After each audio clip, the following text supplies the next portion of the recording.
आने वाले हैं। Come here, Elon.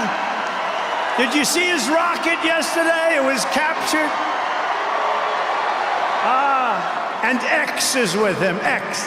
Come on, Elon. Say a couple of words. Okay. Thank you, Mr. President. इस मंच पर ट्रंप ने केवल इलॉन मस्क को बुलाया और वे अपने सबसे कनिष्ठ पुत्र के साथ मंच पर आ गए। ट्रंप ने कहा कि मस्क ही ऐसे जीनियस हैं जो अपने बच्चे का नाम एक्स रख सकते हैं। मंच पर कितना उत्साह है, लोग खाते पीते अघाए घरों से आए हैं। पता चलता है कि अमेरिकी डॉलर में कितना नशा है, ताकत है, दम है। यहाँ बेसबॉल और ट्रंप की रैली में अंतर नहीं पता चलता। राज कपूर की एक फिल्म थी मेरा नाम जोकर। इसमें राज कपूर एक सीन में कहते हैं, हाँ बाबू ये सर्कस है, और ये सर्कस है शो 3 घंटे का।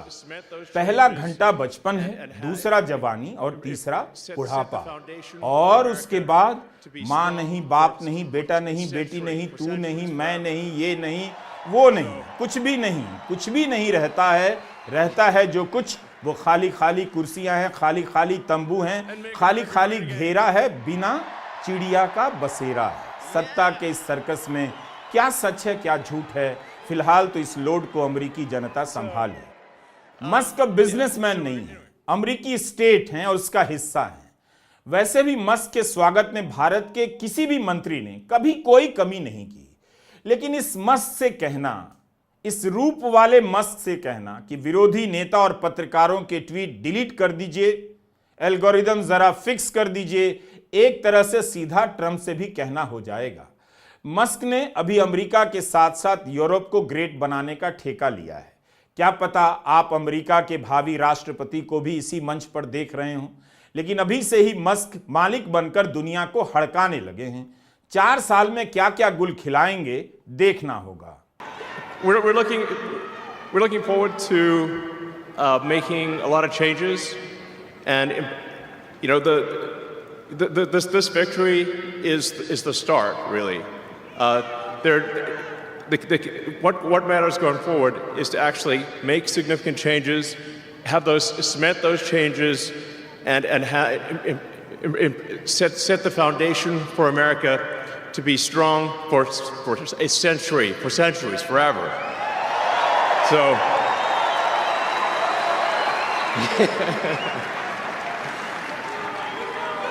and make America great again. Yeah.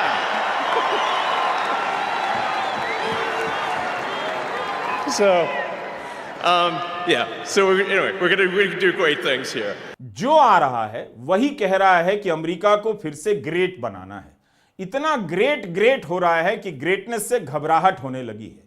55 minute तक ट्रंप साहब बोलते रहे टेलीप्रॉम्प्टर की मदद से। कमाल की बात है कि 55 मिनट में एक बार भी टेलीप्रॉम्प्टर फेल नहीं हुआ। अमेरिका और अमेरिकन 47 बार बोल चुके हैं। ऐसा लग रहा था कि अमेरिका के लोग अपने कानों में केवल और केवल अमेरिका का ही नाम सुनना चाहते हैं। टिकटॉक को लेकर जिस तरह से ट्रंप ने सौदेबाजी के अंदाज में पेशकश की, चिंता मत कीजिए, अब मैं सौदागर का गाना नहीं सुनाऊंगा।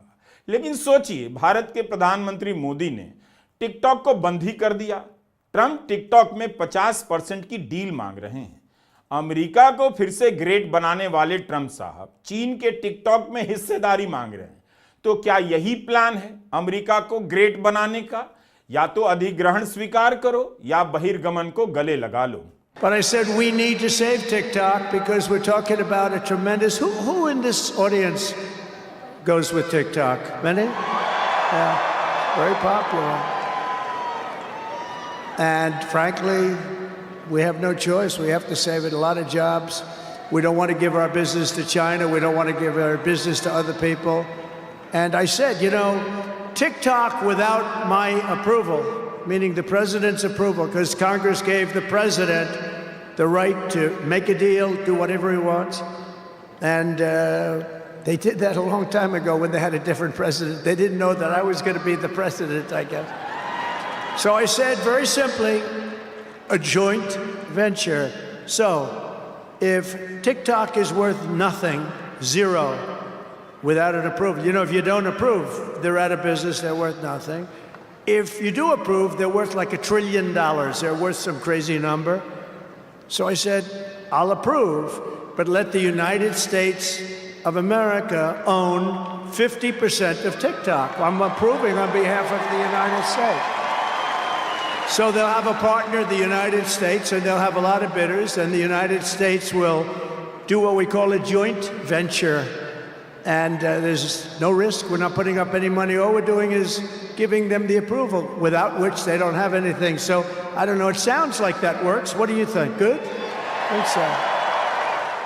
ट्रंप ने कहा है कि कैनेडी और मार्टिन लूथर किंग की हत्या के मामलों की फाइलें डीक्लासिफाई की जाएंगी, यानी जनता के लिए सार्वजनिक कर दी जाएंगी। क्या आपको याद नहीं आया कि भारत में भी नेताजी सुभाष चंद्र बोस के निधन की फाइल को डीक्लासिफाई करने की बात महीनों चली? गोदी चैनलों पर कितनी हेडलाइन चलती थी, कितनी तरह की कॉन्स्पिरेसी थ्योरी बनाई जाती थी, डिबेट होते थे, लेकिन निकला क्या? उस फाइल से क्या निकला और भारत ने क्या नया जाना? क्या आपको कुछ भी याद है? ट्रंप ने कह दिया कि पहले ही दिन से वे 100 से अधिक फैसलों पर दस्तखत करेंगे, बाइडेन सरकार के कई आदेशों को रद्द कर देंगे। अगर ट्रंप ने अवैध प्रवासियों को सामूहिक रूप से निकालने का आदेश जारी कर दिया तो उसका असर भारत के कई राज्यों पर पड़ेगा, क्योंकि भारत की बेतहाशा तरक्की से खुश होकर कई राज्यों के नौजवान अवैध रूप से अमेरिका में घुसने का प्रयास कर रहे हैं। अगर ट्रंप ने H-1B वीजा को लेकर कोई हाहाकारी फैसला ले लिया तो यह भारत के लिए अच्छा नहीं होगा। हमें क्या करना चाहिए? उससे पहले ही भारत को कह देना चाहिए, भारतीय क्यों जाएं अमेरिका? हमारे यहां भी भारत को महान बनाने का प्रोजेक्ट चल ही रहा है। कोई अमेरिका नहीं जाएगा, सब अपने अपने देश में रहेंगे और अपने अपने देश को ग्रेट बनाएंगे। नमस्कार, मैं रवीश कुमार।